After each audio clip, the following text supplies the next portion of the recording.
Bonjour à tous, bienvenue sur la chaîne YouTube Mécanique Sportive, c'est Nicolas. Aujourd'hui, je suis dans le sud de la France pour vous présenter le nouveau Porsche Macan dans cette couleur Provence, qui est la nouvelle couleur qui vient de sortir. Et d'ailleurs, à mon avis, c'est peut-être pour ça qu'ils l'ont fait pas très loin de la Provence, pour nous rappeler cette couleur. Comme d'habitude, je vous fais un essai complet et détaillé sur cette auto. Je vous donne toutes les caractéristiques. Pour le moment, elle existe en deux versions. On va faire un petit essai de la version la plus puissante et celle-ci, qui sera sûrement le modèle le plus vendu un petit peu partout dans le monde. Parce que le Macan, il s'en est vendu plus de 850 000 jusqu'à présent. Ce qui est assez impressionnant pour une Porsche. 850 000, ça fait quand même beaucoup de modèles. Donc c'est un des best-sellers dans le monde. Ils vont continuer. Cette fois-ci, il passe en 100% électrique et on va voir ce que ça donne. Ce nouveau Macan, donc, il existe en deux versions, le Macan 4 que je vous présente ce jour, dans une version un petit peu moins puissante que la version turbo. On a possibilité pour le moment de deux motorisations. Dans les deux cas, actuellement, c'est des 4 roues motrices, un moteur à l'avant, un moteur à l'arrière.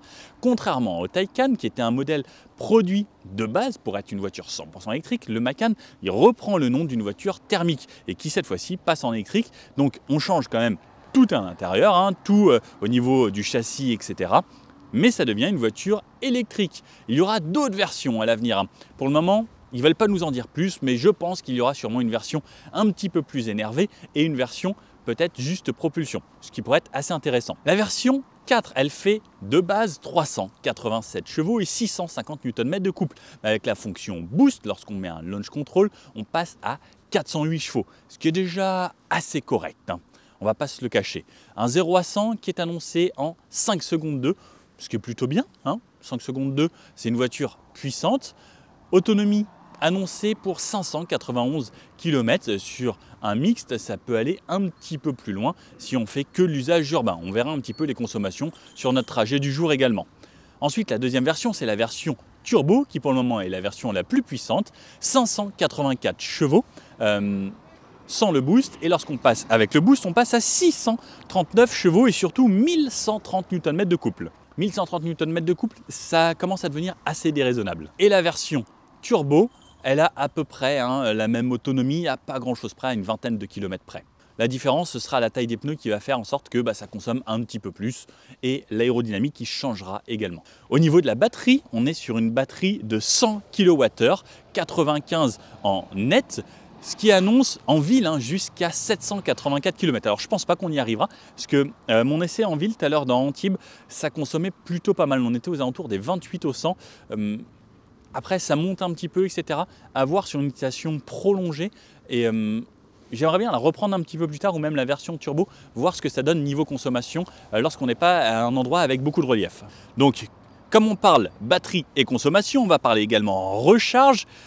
On sait qu'ils ont une architecture 800 volts chez Porsche comme chez Audi. D'ailleurs, ce sera le châssis partagé également avec la nouvelle Audi Q6, tout comme la batterie. On fera un 10 à 80% en 21 minutes seulement, ce qui reste quand même très rapide. On peut monter jusqu'à 270 kW en pic lorsqu'on va recharger cette auto.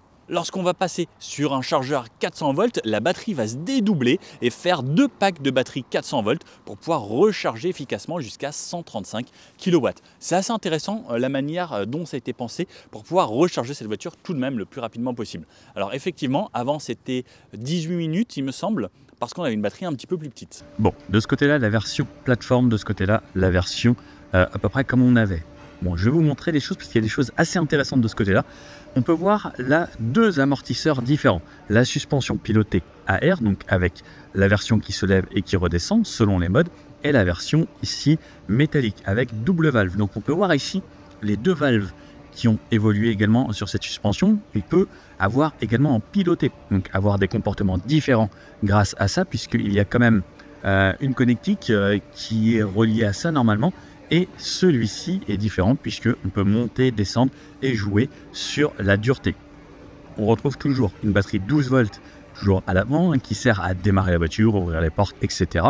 Et donc là on peut voir donc, les crémaillères de direction. Ici on a deux moteurs, donc un moteur à l'avant, central là ici, avec les cartons directement, et un moteur différent à l'arrière. Donc celui à l'arrière sur les versions turbo, il y aura le torque vectoring, et on peut voir donc la batterie de 100 kWh qui est positionné juste ici, sous le plancher de la voiture.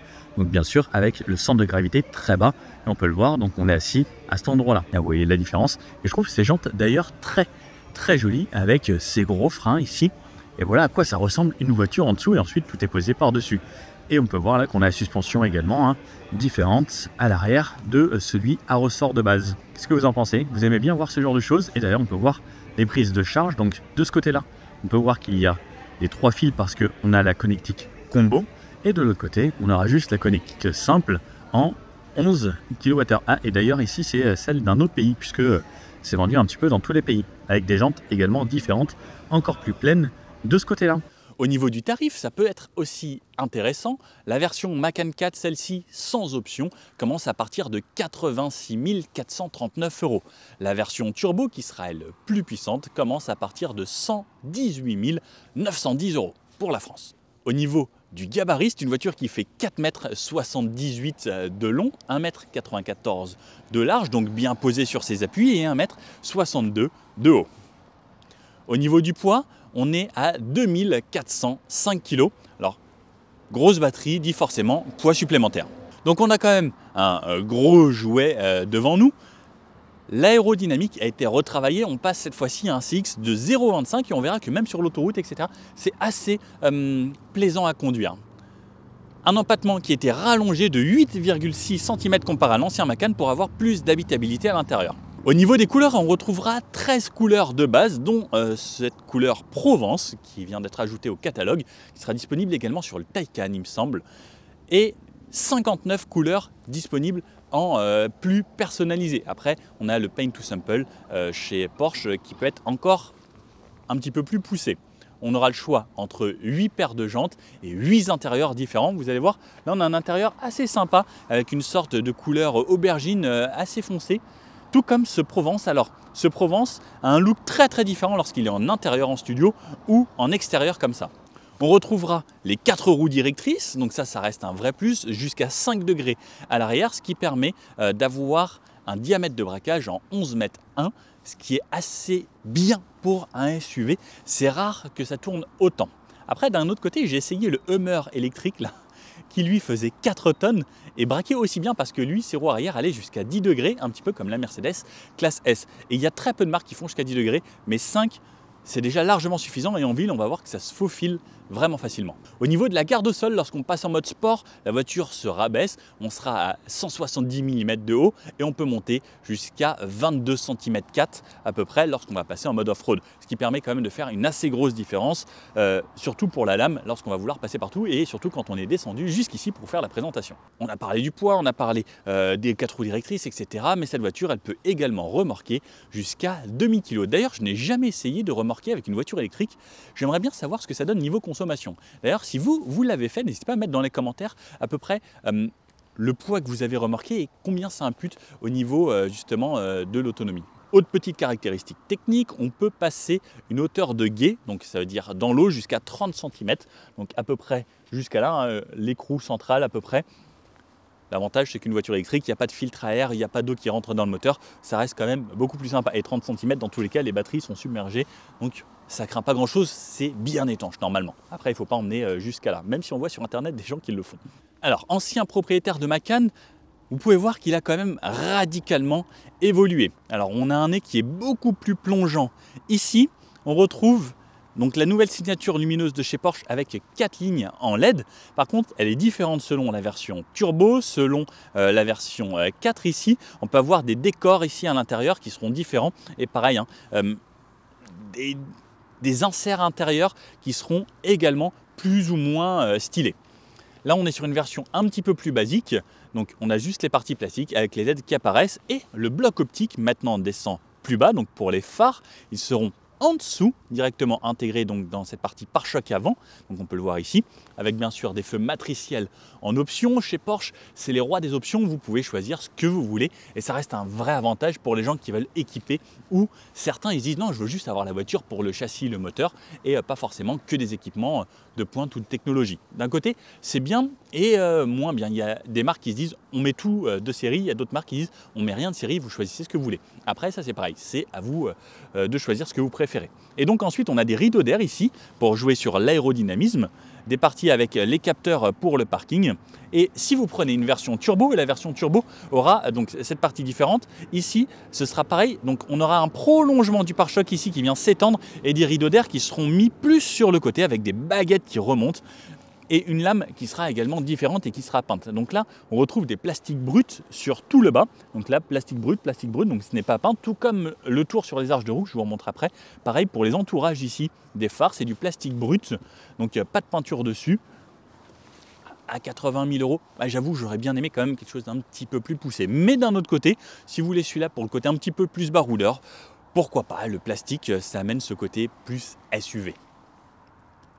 On retrouve la plaque ici en plein centre, vraiment qui sépare le haut du bas, des grosses entrées d'air avec des volets actifs, puisque comme je vous disais, l'aéro a été très travaillé sur cette voiture pour atteindre un CX de 0,25, ce qui permet donc, lorsque c'est fermé, que l'air passe bien sur les côtés. Pareil sur ces parties-là, on a un fond plat sur la voiture, donc pour pas que l'air s'engouffre également à l'intérieur, et un petit spoiler à l'arrière qui est amovible.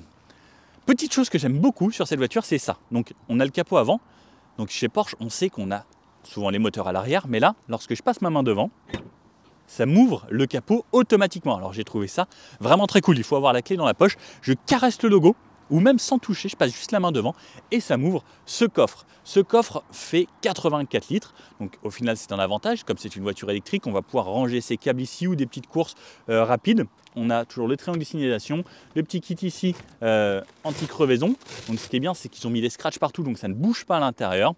De quoi recharger la batterie et le lave-glace. Je sais, vous avez envie. D'accord, je le fais. Je le fais.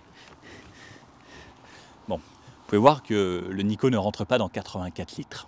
Même si, d'après ce qu'on m'a dit, le corps est un petit peu moins lourd que l'eau. Donc, comme je pèse 75 kg, je devrais faire aux alentours de 72 litres. Mais il faudrait me compacter. Et pour refermer, on appuie là, hop, et on vient refermer. Alors ça laisse un petit peu de traces de doigts. J'aurais beaucoup aimé que ce capot soit électrique.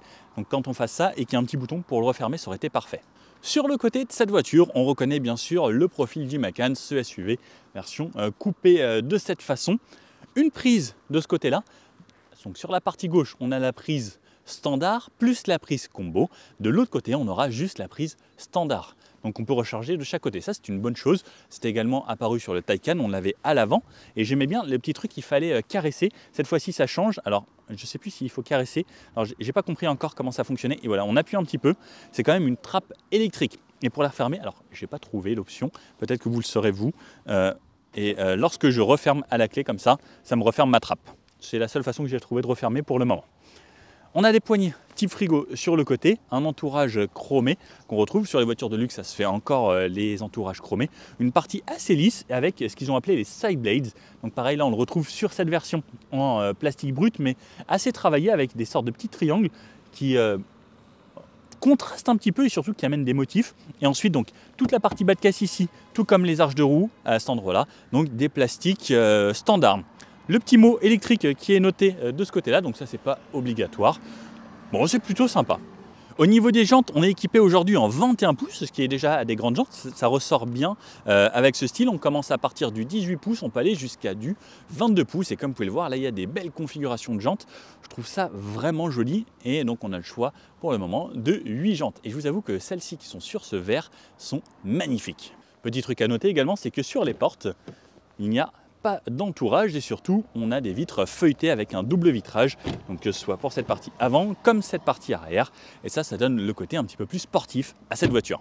Un petit coup de 3 quarts arrière parce que vous savez que j'aime beaucoup les 3 quarts arrière en ce moment. Cette version coupée, alors c'est quelque chose de très fluide sur l'arrière et cette partie donc petit aileron qui se relève à haute vitesse ou lorsqu'on est en mode sport. Le long bandeau lumineux LED ici, donc en rouge, ça c'était caractéristique de chez Porsche. Il me semble que c'est eux d'ailleurs les premiers à l'avoir fait. On a les clignotants sur le côté. Alors je ne sais pas si ça va le faire lorsque j'ouvre la voiture comme ça. Si, voilà, on le voit là sur le côté. Alors c'était assez bref. Voilà, je vous le refais. Bon, c'est très sympa, c'est discret, c'est bien intégré, donc on a ce grand bandeau lumineux. Donc là c'est la version Macan 4 de base, sinon sur les turbos on aura des grilles à cet endroit-là qui élargissent encore un petit peu plus cet arrière pour le rendre plus viril et plus massif. Sur la partie arrière, quelque chose de très simple, le Porsche ici qui est noté, donc ça pareil, on aura différentes options. Là en blanc, je trouve que ça ressort bien. La caméra de recul ici avec le petit, la petite buse de nettoyage pour lorsqu'on recule si on a la caméra sale. Le Macan 4 rappelé ici, sinon on aura marqué version turbo. Pour ouvrir le coffre, c'est un petit bouton juste à côté de la caméra, très discret, bien intégré. Et ensuite, des choses assez fluides sur l'arrière avec ce gros bouclier arrière ici pareil donc en plastique brut comme la lame avant et comme sur les côtés, donc ça fait vraiment le tour de la voiture avec des sortes de petites lignes horizontales qui renforcent un petit peu le côté sportif on va dire, et sur le bas ça fait un petit peu sorte de diffuseur mais pas vraiment avec des ailettes. Bon, c'est quand même assez balèze. Ah, je crois qu'elle vient de se refermer. Et dans le coffre, donc on aura des volumes différents selon les versions. On aura un coffre arrière de 540 litres juste ici et 480 litres pour les versions turbo parce que la version turbo bénéficiera elle d'un plus gros moteur à l'arrière. Donc plus gros moteur dit que ça prend un petit peu plus de place et surtout sur les versions turbo on aura le torque vectoring, donc c'est-à-dire c'est la répartition de couple. Donc à l'arrière il va pouvoir jouer, mettre jusqu'à 100% du couple sur la roue droite ou sur la roue gauche si vous voulez faire de la dérive ou selon le besoin, par exemple lorsqu'on sera également en off-road.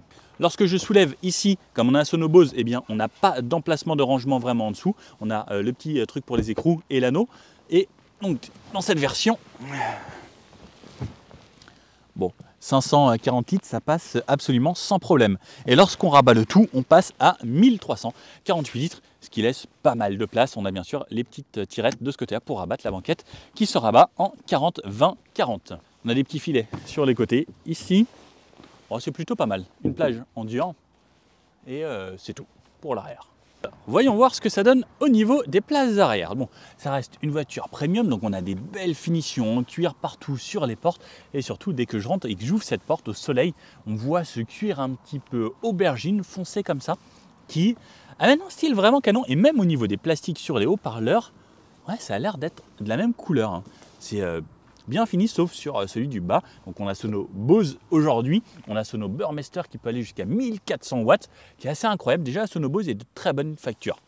Des parties, alors ça a l'air d'être du bois peint couleur aluminium, c'est assez original, j'avais jamais vu ça. Et bah, des belles finitions. Lorsque je rentre à l'arrière, alors le siège à l'avant est réglé pour moi lorsque je conduis. Donc moi je mesure 1,80 m. Alors, qu'est-ce que ça donne? Au niveau des genoux, il me reste encore un petit peu de place. Je dois avoir une dizaine de centimètres entre moi et le siège avant qui lui circulait lorsque je suis sorti du véhicule pour me faciliter la sortie. Donc on aura un petit peu plus de place. Au niveau de la tête, c'est assez spacieux. On peut avoir en option également le toit vitré panoramique et ouvrant sur la partie avant. On a tous des poignées ici puisque ça reste un Porsche Macan, donc ça peut être un peu plus sportif. Bah, c'est plutôt pas mal. Les sièges arrière offrent quand même un assez bon maintien. C'est plutôt bien creusé. On a la coudoir centrale à cet endroit-là. Pas de trapaski, mais on peut rabattre normalement en 40-20. 40. Niveau des pieds, je peux mettre mes pieds sous le siège. Ouais, c'est assez confortable. On a une climatisation quadrizone. On peut avoir les sièges avant chauffants, ventilés et massants, comme on a aujourd'hui. Et à l'arrière, on peut avoir les sièges également chauffants. Deux ports USB-C mis tout en bas, juste ici.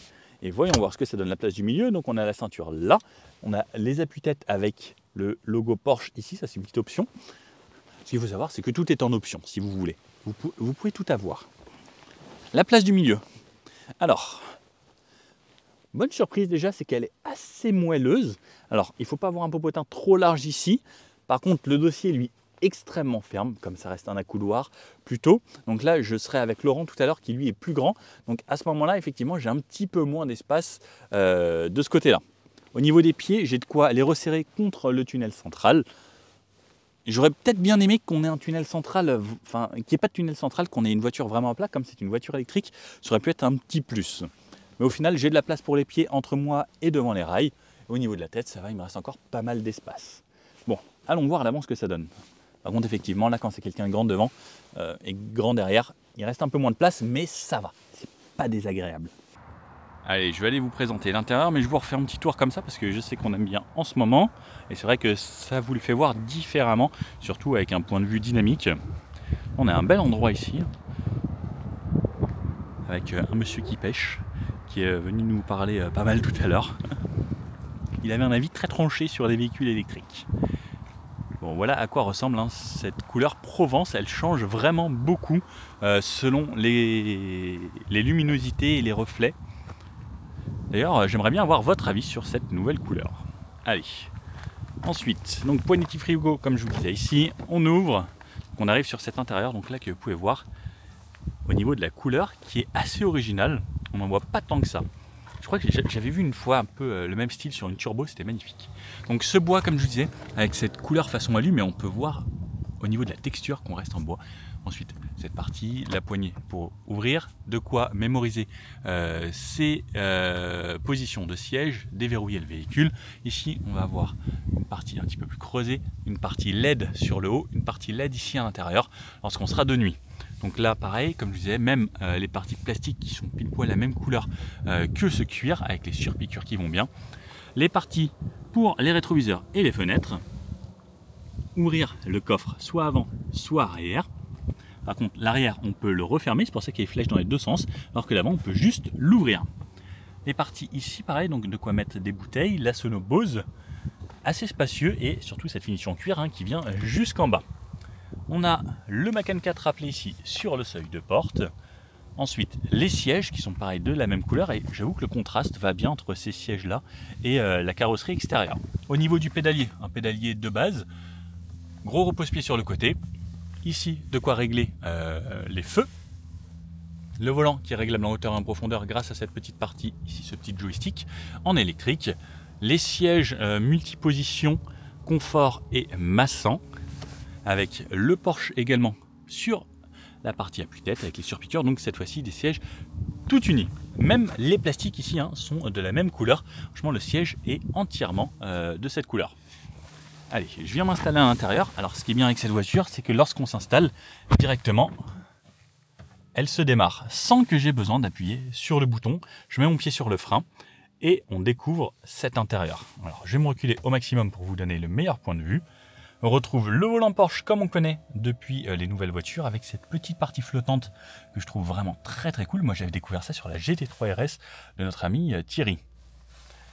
Toujours le petit bouton ici pour sélectionner ses drive modes. Donc là, sur cette voiture, on n'en a que 3, sport, normal ou off-road. Et comme vous pouvez voir, vous voyez l'éclairage qui change lorsque je change de mode directement. Alors je trouve ça joli. Et surtout, en fait, on a des parties. Vous avez vu? Regardez, je vous le refais. C'est défilant.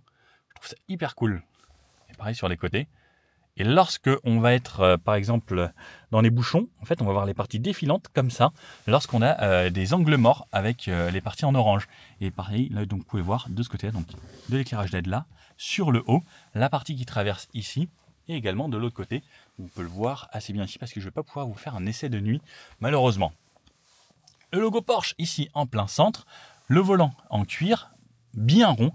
Porsche, c'est pour moi le meilleur volant avec la taille de jante de volant parfaite, en tout cas adaptée à ma main. Je trouve que c'est les meilleurs. Et lorsqu'ils sont à Alcantara, c'est encore mieux. Et petite touche secrète, c'est ici derrière là. Il y a la touche volant chauffant. Regardez, volant chauffant activé. Ça, c'est la petite touche secrète de chez Porsche. Donc les drive modes ici, comme je vous disais, on peut avoir le mode Range et Sport Plus également sur les versions turbo, il me semble. Donc plus de modes disponibles. De ce côté-là, commande vocale, volume et des touches raccourcies. Et celle-ci, par exemple, a été configurée pour désactiver la lecture des panneaux pour ne pas qu'il y ait bip bip. Et ça, c'est très cool d'avoir mis en raccourci ici. De ce côté-là, aller dans les menus sur la gauche ici. Donc, on peut faire défiler les informations que l'on a sur chaque écran. Donc ça, c'est quand même assez agréable. Et ensuite, donc, je peux changer, comme vous pouvez le voir, là, je suis passé à gauche. Et je peux également modifier les informations que je vais avoir ici. Par exemple, le pourcentage de la batterie, etc. Moi, j'aime bien laisser le compteur de cette façon. Le gros ici au centre, et c'est pareil, celui du centre. Hein. Je peux également le modifier avec les aides à la conduite et autres. On peut avoir la navigation, la cartographie de cette façon, tout comme dans le GPS ici. Et on pourra avoir même un troisième écran sur le côté ici, qui sera une option qui fera en sorte que seul le passager puisse regarder les vidéos lorsqu'on conduit. En fait, à l'arrêt, il sera visible pour moi, mais dès que je roule, eh bien, il passera en noir comme ça. Là aussi, on a encore ce petit rappel bois assez sympa. Cet écran donc maintenant qui est nouveau, qui est incurvé comme sur le Taycan. Alors c'est plutôt joli. On a toutes les infos. La commande de boîte de vitesse est ici, donc drive vers le bas, reculer vers le haut et parking de cette façon. Lorsque je passe en reculé par exemple, donc les caméras de recul de bonne qualité, c'est bien lisible, c'est bien lumineux et la tour de parking ici. De quoi démarrer la voiture de ce côté-là si on souhaite, ou l'éteindre surtout, parce qu'au final, eh bien, c'est direct lorsque on monte dans la voiture que ça vient se passer. Donc au final, cet habitacle, si on connaît les Porsche récentes, eh bien, on n'est pas perdu. On retrouve la partie climatisation ici, donc ce bloc est entièrement dédié à la climatisation. On peut choisir ses sièges ventilés, ses sièges chauffants, la température en auto, régler la climatisation ici, et donc on a du bisone de cette façon. Et ensuite on peut aller dans le menu directement climatisation, donc on va pouvoir régler un petit peu plus de choses. Qualité de l'air, etc. Et je peux même régler la partie arrière en quadrizone, comme vous pouvez le voir. Qu'est-ce que je vous ai pas montré encore? Donc on a les aérateurs sur le côté ici, donc que l'on bouge de façon manuelle. Je trouve ça mieux que lorsque c'était en tout tactile. Également un petit peu plus bas ici, et pour régler, ouvrir ou fermer, c'est ce petit bouton qui monte et qui descend. Alors je trouve ça assez agréable et ça change. Un chargeur par induction à cet endroit-là, avec un passe-câble et de quoi mettre le câble avec ça là, ces petits crochets qui tiennent votre câble. Ça c'est top parce qu'on peut connecter son câble un petit peu plus bas dans le bac de rangement. Également, vous pouvez voir qu'ici c'est éclairé avec du LED, donc de chaque côté autour des porte-gobelets. Là, voilà. Qu'est-ce que c'est ça? Je n'ai même pas regardé. Est-ce que c'est la petite boucle qu'on fait? Non, c'est les contacts d'urgence au cas où on se perd. Ok, donc un grand bac ici. Alors ce qui est dommage, c'est qu'il est très peu accessible par le côté. Donc moi qui ai une grosse main, je ne peux pas aller toucher le fond. Donc il faudra absolument passer sa main par le centre. Ensuite, cette accoudoir où on peut également normalement avoir le logo Porsche comme dans les appuis-têtes, hop, que je soulève avec une petite moquette à l'intérieur qui est assez profond. On pourra mettre des petites bouteilles comme celle-ci au cas où. Est-ce que ça ferme? Ça ferme, pas mal. Hop. La boîte à gants de ce côté-là, pareil, avec la petite moquette, le petit velours à l'intérieur. On pourra mettre une grande bouteille d'eau ici. En plus, si l'on souhaite, et des aérations également à cet endroit-là. On peut avoir un affichage tête haute qui est gigantesque, que je n'ai pas sur cette version, qu'on aura sur la version turbo. Et on a notre ami Laurent qui est en train d'attendre là-bas, merci Laurent d'attendre, qui est en train de bronzer tranquillement au soleil. Les rétroviseurs, on reconnaît parfaitement les rétroviseurs d'une Porsche au niveau de la forme. Sur le haut, on a cette partie ici avec la LED au-dessus bien blanche, le petit miroir, le rétroviseur central sans bord et on retrouve la touche SOS et les lumières ici pareil, donc en tactile pour allumer l'éclairage et comme je disais, on peut également bénéficier d'un toit panoramique. Bon allez, allons essayer cette voiture, voir ce que ça donne sur la route dans tout type de conditions. Bon, et bien c'est parti, on part d'Antibes, je suis avec Laurent. Hello. Laurent Schmitt de son nom complet et de sa page YouTube et de son Instagram et de son TikTok également, que vous connaissez sûrement. N'hésitez pas à mettre dans les commentaires si vous connaissez Laurent et que vous aimez bien ce qu'il fait. Si vous aimez pas, vous le mettez quand même. Mais... Non, ne le mettez pas. Si vous aimez pas, venez le dire directement sur ma chaîne. Donc on est parti à bord de ce nouveau Macan 4. On vous fera un petit bout ensuite avec un turbo, rapidement pour tester un peu le launch control, tout ça. Parce que bon, c'est quand même rigolo, c'est un petit peu plus puissant. Et donc là, on part en ville, comme d'habitude, on commence dans ce Porsche électrique. Tu vois, premier truc que j'aime bien, c'est ce doux son de clignotant. Et je trouve que dans une voiture électrique, c'est hyper important d'avoir un clignotant qui n'est pas dérangeant. Ils sont régulièrement beaucoup trop forts dans les voitures électriques parce qu'ils mettent les mêmes que dans les voitures thermiques. Exactement. Petit rappel Peugeot 3008. C'était incroyable. Le truc me stressait.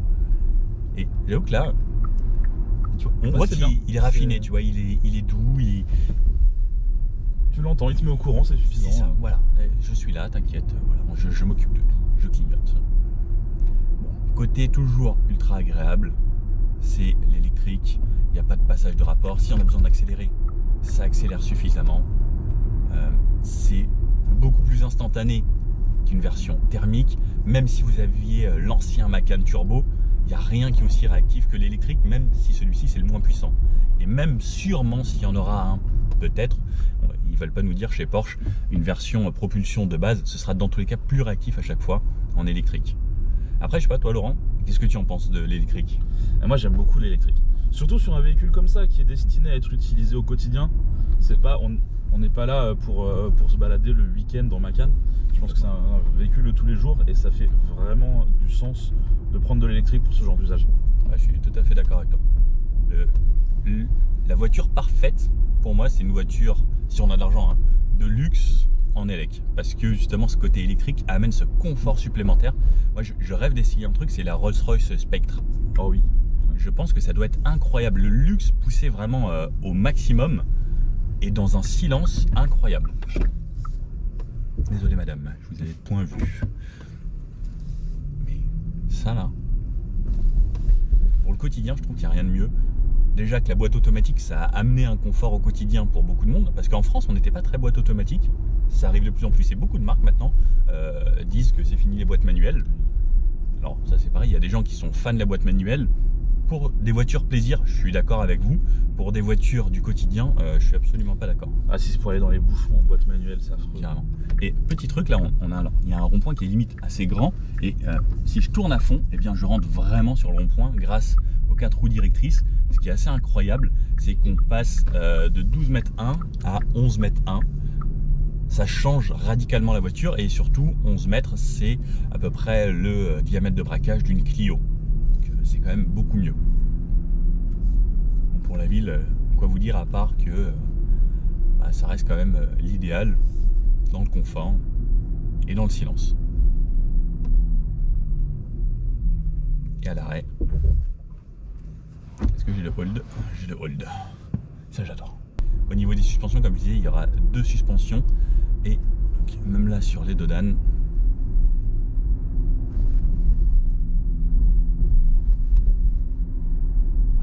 inconfortable. Non, ça va. Pour une voiture qui veut tout de même être une Porsche, c'est pas déconnant, je trouve. Oh, c'est joli, on voit la montagne avec, effectivement. Avec la neige encore au sommet. Très très beau. Je sais pas si on va aller voir de la neige aujourd'hui ou pas. On va monter normalement dans les sommets. Ce serait super marrant de le mettre dans la neige. Laurent ne me tente pas trop. C'est un véhicule qui est prévu pour. Hein. Exactement, ça a été testé sur tout type de route, ils font des tests sur glace, etc. pour justement gérer au mieux ces moteurs. Et on avait fait, je sais pas si c'était là sur les Porsche Taycan à la neige, il y a 2-3 ans. Non, mais je l'avais fait en 718 GT4 RS. Ah oui, ça aussi j'avais fait. Et ça c'était très marrant aussi. Ouais, carrément. Mais même l'élec se débrouillait super bien. Enfin, c'est incroyable à quel point il y a des ingénieurs qui sont bons. Autant il y a chez des marques, tu te dis je sais pas à quoi ils ont servi. Autant chez Porsche, tu te dis ils sont là quoi, il n'y a pas de... Voilà, les mecs ils ont vraiment bossé leur truc. Alors, on va les s'insérer sur un petit peu plus roulant, je pense. J'ai les caméras 360 qui m'aident aussi à me guider au cas où il y a des petits obstacles proches. Bon là on va pouvoir se mettre à 50. On a bien sûr toutes les aides à la conduite. Alors comment ça s'allume chez Porsche déjà? Je me rappelle jamais. 7 speed mode. Voilà, hop. Voilà. On, assistance, régulateur adaptatif. Là, 7. Ok. Une fois qu'il est activé, on a juste à remonter vers le haut et ça y va.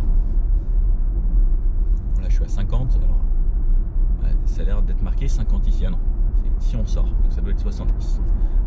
Ça réaccélère de façon très très fluide.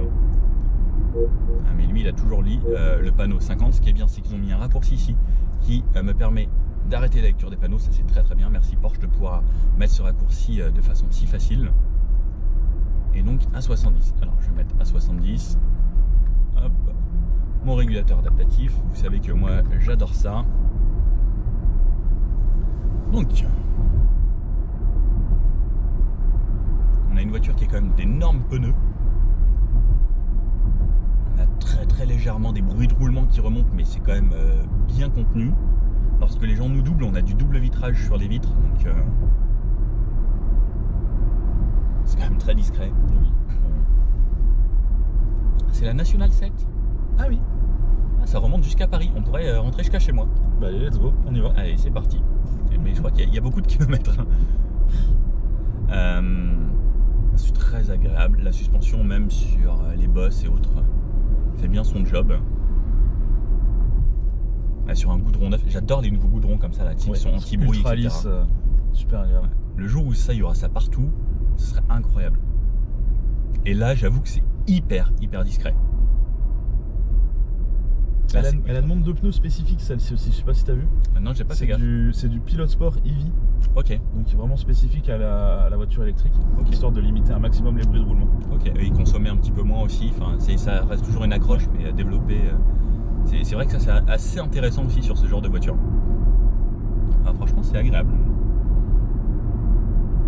Et puis puis on verra, je vous refais un petit bout après sur l'autoroute à 130 et on va se faire des petites routes de montagne. De ce qu'on m'a dit, ils sont passés par une route assez sympa. On va voir ce que ça donne aussi en dynamique. Même si ce n'est pas la version turbo, ça reste quand même une Porsche. Bon, eh bien, nous arrivons sur l'autoroute et qui dit autoroute dit que normalement ça roule un petit peu. Et qui dit autoroute dit barrière de péage, et barrière de péage dit normalement une petite accélération. Hop. Alors si ça va bien, ça marche jamais comme je veux ce truc. Bip bip.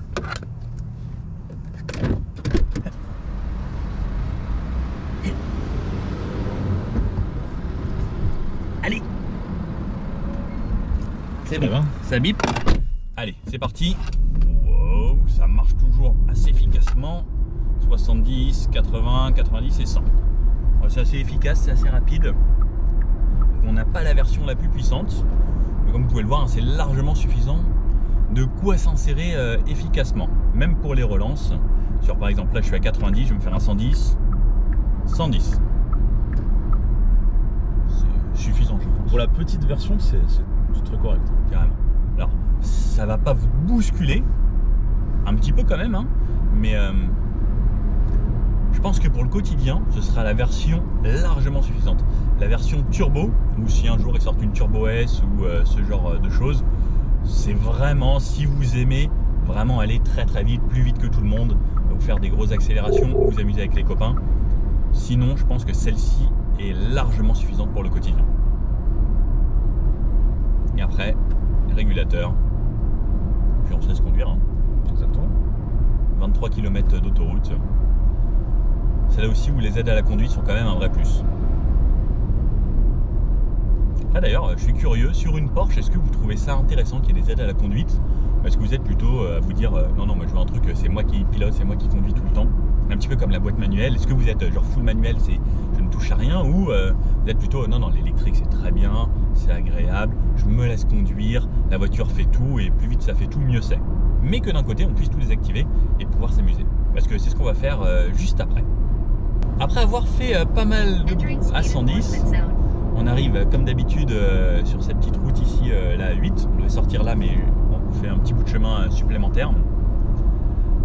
Donc à 110, là depuis tout à l'heure, on est moyenne à 25,6 kWh au 100 km.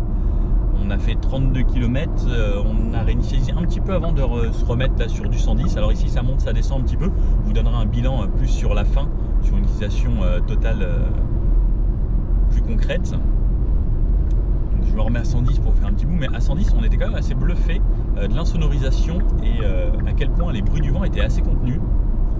Là, on va repasser en goudron un peu plus propre. Et à 110 c'est quand même très agréable. On entendait plus les bruits de ce qui se passait un petit peu autour de nous quand on avait des gros camions surtout. Les voitures on les entend pas, mais des camions assez bruyants. Et au final c'est quand même plutôt agréable de rouler avec cette auto. Ouais, je suis bien franchement. Non, c'est top. Allez, on va se mettre 130. Donc la voiture accélère d'elle-même. Il y a un petit peu de monde devant, mais hop. Elle est, même en mode normal, elle est quand même assez volontaire hein, sur les relances au régulateur. J'ai l'impression que c'est presque un mode sport chez les autres marques. Donc elle va relancer.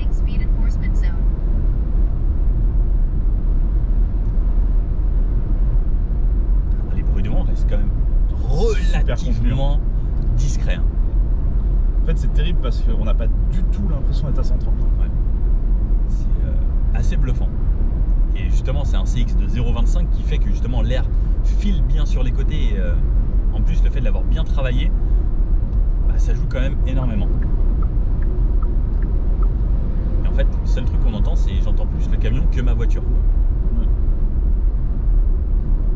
Après ben, pas de bruit de moteur, ça reste très silencieux, il n'y a pas de sifflement comme chez certaines autres marques. Enfin on sent qu'on est quand même dans une vraie voiture premium. Et, enfin même à haute vitesse, ça reste hyper... La vache! T'as vu comment ça reste dynamique? C'est incroyable. Mais... oh la vache! Elle bronche pas. Vraiment, là c'est quand même assez bluffant. Ça repasse à 110 ici, donc on va se calmer. Mais waouh! Je m'attendais pas à ce que ça bouge comme ça. On va voir à 110 ici. Désolé Désolé Laurent. T'inquiète, pas de soucis. Mais ah ouais, si on veut doubler, elle reste bien à plat, c'est bluffant. Même en vitesse. Je pense que c'est les 4 roues directrices qui doivent beaucoup aider. Carrément. Alors par contre, j'ai ressenti un truc. Regarde, on va se le refaire. Je sais pas s'il y a un bout de 130 après, mais ça n'a pas la même réaction à 110 qu'à 130. Je trouve qu'à 130, il y avait un truc différent. Ouais. Je sais pas comment l'expliquer. Je sais pas. Mais ça paraît presque un peu plus mou à 110 qu'à 130. Ouais. C'est assez étrange. Et c'est spécial. Mais les 4 roues directrices sont calibrées différemment selon la vitesse aussi. J'ai l'impression qu'à haute vitesse, elle est quand même faite pour aller à haute vitesse. Alors 220 km/h celle-ci, vitesse max, 260 pour la version turbo. Mais malheureusement, on n'habite pas en Allemagne. Bon, on va aller voir sur les petites routes, justement, voir comment ça zigzague. Bon, et bien comme ça reste un SUV, on a ici les modes off-road. Comme on a la suspension pilotée, là, il se relève vraiment plus. On va essayer de passer dans des zones un petit peu plus fun. Alors, hop, le but, c'est pas de l'abîmer, mais descendre là, je pense que ça devrait le faire. Hop. On le met un petit peu en contrainte. On va essayer de pas frotter la lame et tout, parce que le truc est tout neuf.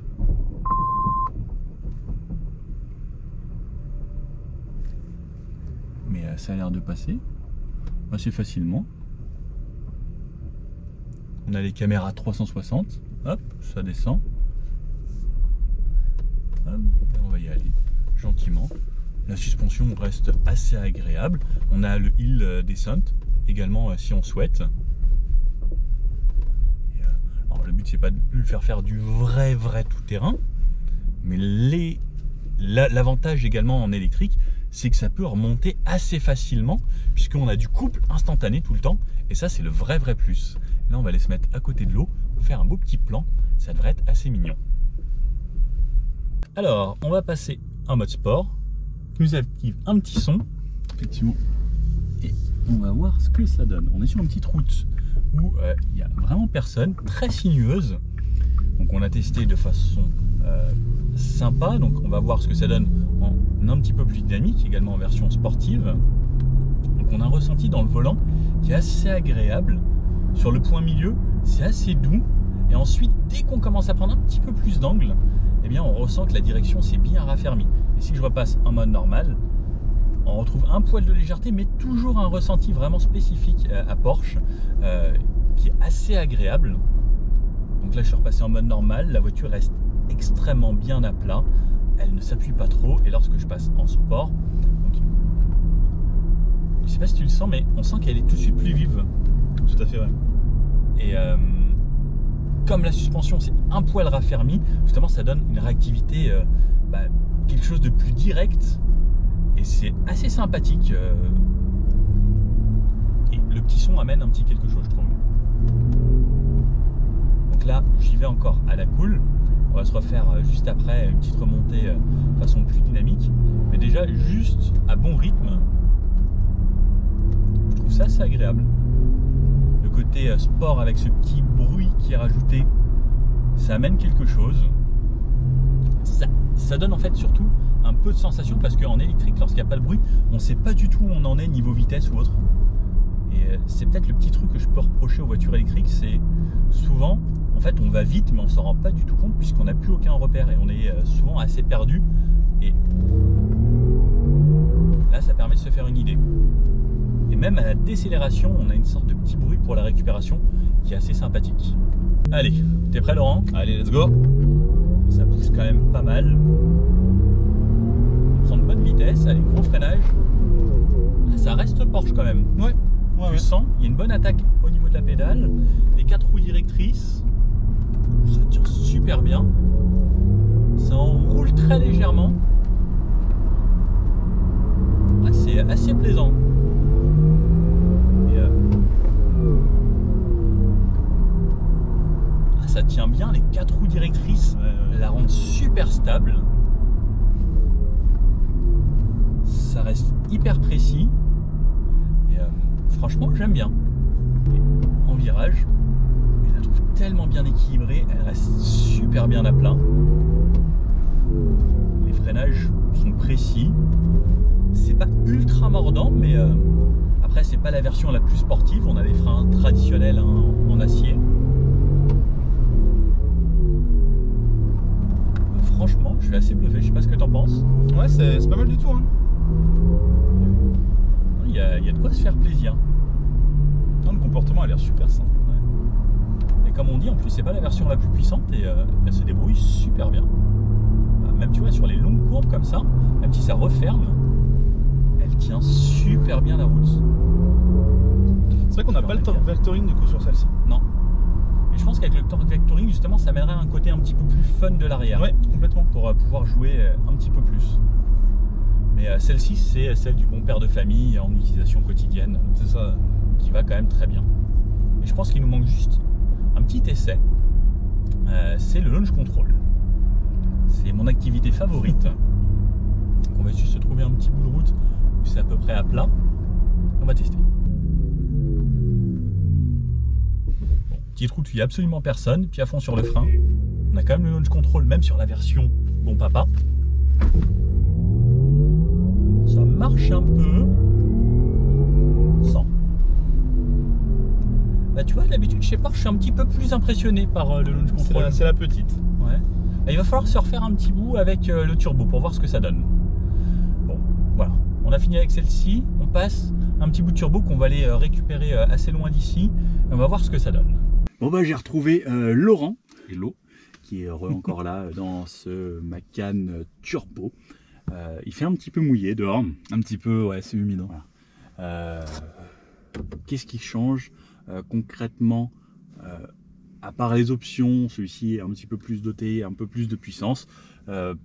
Sinon, visuellement, on peut le reconnaître à l'extérieur, comme on a vu rapidement avec les petites ailettes sur le côté. Ça se ressemble quand même pas mal entre les deux. Ouais, mais il y a quand même tout le pare-choc avant qui est différent. Effectivement, ça joue. J'avais pas vu ça, je me rappelle. Merci. Heureusement que Laurent est là. Surtout là on a plus de puissance, le moteur arrière qui est différent, qui donne plus de puissance, plus de couple, et le torque vectoring qui pourrait être marrant si on n'était pas sur route ouverte détrempée en étant de bons pilotes. Ouais, je pense que c'est les pires conditions là. Ouais. Donc on va pouvoir tester cette voiture qui fait jusqu'à 639 chevaux et 1130 Nm de couple, ce qui est camionnesque, comme certains le disent. C'est beaucoup pour un Macan. 1000 Nm, ça commence à faire beaucoup. Et tout ça, là je suis déjà en drive, et tout ça dans le silence le plus complet. On peut partir, bien sûr, dans le mode normal, qui est très agréable. Alors comme d'habitude, en voiture électrique, petite ceinture qui se tend, le volant chauffant, ça le truc qui fait plaisir. Toujours avec le petit bouton derrière, ça c'est le truc que j'adore. Si tu le sais pas, tu le trouves jamais. Hein. C'est clair. Si le vendeur Porsche te l'a pas dit ou on vient pas te le dire, ça se trouve tu as une Porsche chez toi et tu ne sais pas. C'est ça. Premier abord, en turbo ou pas en turbo. Il y aura d'autres versions qui arriveront. On n'a pas voulu nous dévoiler exactement tout ce qui arrivera. Mais là déjà en mode normal, ça glisse déjà. Et ça marche un peu. Ouais, c'est ça, parce que en vrai, on va pas vous cacher, on n'a pas essayé encore vraiment d'appuyer sur cette voiture. On découvre et ça rappelle vraiment les sensations du Taycan en fait. Carrément. Et ouais, ça marche un peu. Hein.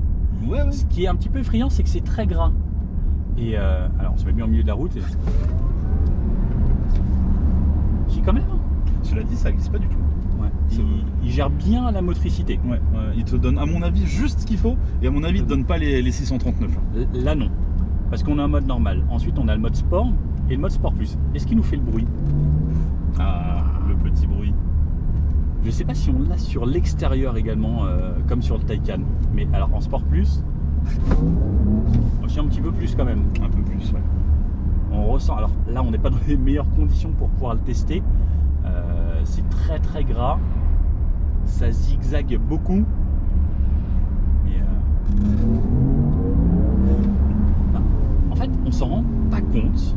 C'est vachement progressif. C'est très progressif, ouais. Et en fait le compteur monte très vite et c'est assez affolant de voir la vitesse à laquelle on est, parce qu'on était un poil plus au-dessus que la limitation. Et si on se fait un petit launch control, il n'y a personne ici. Au cas où, on peut vite redémarrer. Alors, le launch control, ça c'est mon outil préféré. Oh, il y a des animations lumineuses et c'est sympa. Wow, Ouais. Oh là là, attends Laurent, on a une ligne droite. Il y a le vrai coup de pied au cul, tu vois. Ouais. Attends, moi j'adore, c'est mon option préférée sur la voiture. On a un petit bruit, mais Ça te met juste dans l'ambiance, quoi. ouais, un petit peu genre, fais gaffe, ça arrive. Ça arrive. Waouh! Putain, même quand tu le sais que ça arrive, ça te surprend, quoi. Carrément. Et encore là, c'est très mouillé. La voiture sait que c'est mouillé. Ouais. C'est incroyable à quel point c'est une capacité de détecter que il faut motricer comme ça et pas forcément plus, et tout pile poil pour que ça fasse en sorte que ça motrice. Les Porsche sont quand même assez forts là-dessus. Je suis assez bluffé. Ouais, ça marche vraiment bien. C'est agréable. Et en Sport Plus, on peut quand même rouler de façon calme. Ou sinon, après, il y a le mode normal qui ira bien, ou le mode off-road qui relèvera la voiture également, même sur cette version turbo. D'ailleurs, on aurait peut-être dû remettre le GPS parce que là, on ne sait pas où on va. Bref, ce Macan Turbo, on pourra le réessayer si ça vous tente dans une autre vidéo que je reprendrai un petit peu plus longtemps en région parisienne pour se faire un débrief plus complet. Mais déjà, la version 4 est largement suffisante, je pense. Oui, clairement. À l'endroit de départ de ce matin, 169 km réalisés. Alors désolé pour le scintillement avec la GoPro. Moyenne à 19,9 kWh au 100 km en ayant fait du mixte, très légèrement de dynamique. Donc je pense que les 20 kWh seront la bonne moyenne. Donc vous faites 95 kWh à 20 kWh de moyenne au 100 km. Ça vous fait à peu près la moyenne. Donc 20 x 4, ça fait à peu près 400. On va dire, ouais, entre 400 et 500 km sur une utilisation réelle en conditions normales. Sur autoroute, un petit peu moins. Je pense que sur autoroute, à mon avis, il tiendra quand même au moins les 350 km. Donc c'est plutôt intéressant. Quelle version prendre? Celui-ci, c'est quand même la bonne version si vous n'avez pas besoin de puissance et que vous ne faites pas forcément du très dynamique. Le turbo sera un petit peu plus fun si vous voulez vous amuser. Bon alors, ce nouveau Porsche Macan, qu'est-ce qu'on en pense? Est-ce que le fait que ce soit devenu une voiture électrique, c'est une bonne chose ou pas? Je pense que oui, parce que pour beaucoup de personnes, le Porsche Macan, ça reste quand même une voiture du quotidien. La plupart des gens au quotidien font rarement 400 km. Donc, je pense que c'est un petit peu plus agréable. Et le fait que ce soit 100% électrique, ça amène ce côté. Il y a du couple, il y a de la puissance, il y a ce silence, il y a ce confort, il n'y a pas de vibration, on ne pollue pas à l'utilisation. Bref, ça amène un côté sympathique. J'aurais bien aimé qu'on puisse choisir quand même encore, mais on tend de plus en plus vers l'électrique. Porsche l'a annoncé, ils vont faire beaucoup de voitures électriques à l'avenir, même s'ils souhaitent conserver quand même une division pour les voitures sportives qui ne sera pas électrifiée. Même si par exemple, le futur Cayman, lui, sera également 100% électrique. Donc pour le moment, on a le Taycan, qui est une des voitures extraordinaires que j'adore, en Sport Turismo vers Mamba. Ce serait ma voiture idéale du quotidien parce qu'il y a de la place, c'est facile à rouler avec les 4 roues directrices comme là. Ça, c'est un réel avantage également. Ça, c'est l'option à prendre absolument si vous prenez ce genre de voiture. Et bientôt, justement, le Cayman pour la version un peu plus sportive qui amènera un côté électrique. Alors, le côté électrique, on aime, on n'aime pas, mais les gens qui me disent c'est nul, etc., il n'y a pas de sensation, c'est pas forcément vrai parce qu'on a beaucoup de puissance, on a beaucoup de couple. C'est totalement différent d'une voiture thermique, mais il faut essayer. Je pense que tant que vous n'avez pas essayé réellement, vous ne comprendrez pas. Et il y a de plus en plus de marques qui tendent à faire des voitures assez sympathiques. Pour avoir essayé le Ioniq 5N il n'y a pas longtemps, je pense qu'il va se passer des choses. Celle-ci, par exemple, n'a pas la boîte de vitesse comparée au Taycan qui avait 2 rapports. Cette fois-ci, là, c'est un seul rapport. Mais en version turbo, c'était quand même assez sympa, plus puissant, un châssis encore un petit peu plus ferme, des modes différents. Bref, si vous pouvez, n'hésitez pas à vous prendre le turbo. Après, sinon, pourquoi pas prendre celui-ci avec pas mal d'options pour le prix du turbo. Et ça en fera une voiture agréable au quotidien. Si vous avez aimé cette petite vidéo, le petit pouce bleu comme ça, n'hésitez pas à vous abonner, mettre dans les commentaires ce que vous voulez que j'essaye comme prochaine auto. Et puis je vous dis à bientôt pour une prochaine vidéo. Ciao!